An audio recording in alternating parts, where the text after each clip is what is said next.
नमस्कार साथियों, आप सभी का स्वागत है eagle IAS the study zone में। और झारखंड पब्लिक सर्विस कमीशन की ओर से बहुप्रतीक्षित, याद रखिएगा, सीडीपीओ की वैकेंसी आउट हो चुकी है।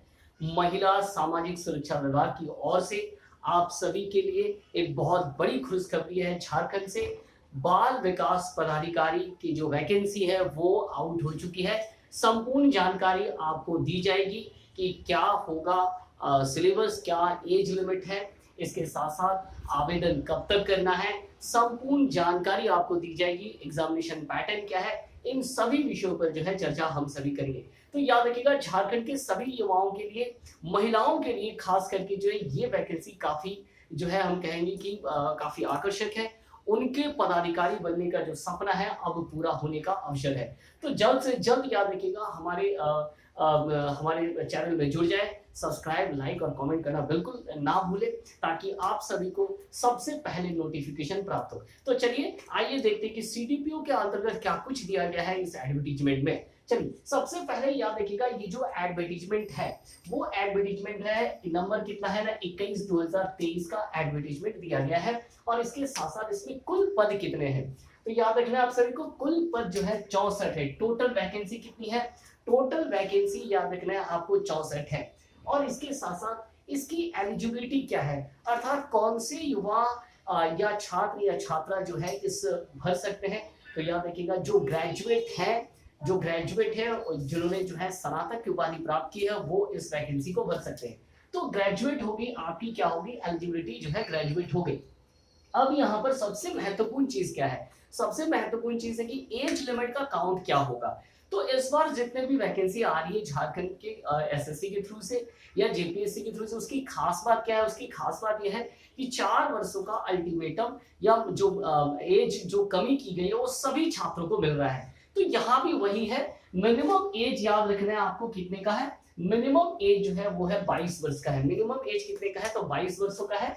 तो 22 वर्ष के जो मिनिमम छात्र और छात्रा होंगे वो इसे भर सकते हैं, ग्रेजुएट होने के बाद भर सकते हैं। और मैक्सिमम एज लिमिट जो काउंटिंग होगी वो कितने की होगी, तो मैक्सिमम एज लिमिट याद रखना है आपको कितने का है, 35 वर्ष है। ये किसके किसके लिए है, ये एक तो जनरल के लिए है, दूसरा किसके लिए है, ईडब्ल्यूएस के लिए है। तो जनरल और ईडब्ल्यूएस के लिए 35 वर्ष है।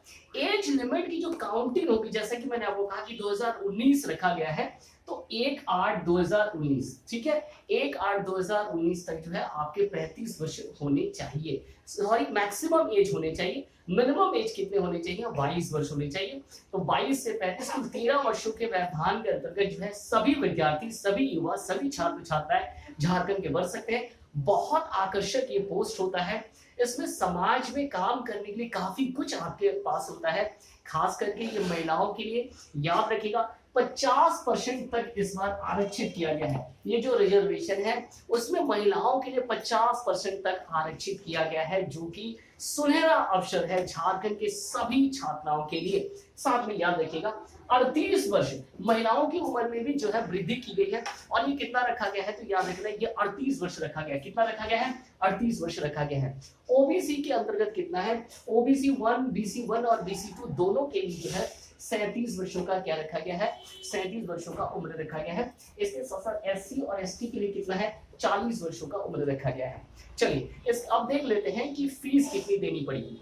तो जो भी जनरल के होंगे, ईडब्ल्यूएस के होंगे और ओबीसी के होंगे, बीसी 1 बीसी 2, उनको सम्मिलित रूप से जो है याद रखना है 600 रुपए देने होंगे। कितने देने होंगे, उनको सम्मिलित रूप से 600 रुपए का बैंक ड्राफ्ट देना पड़ेगा।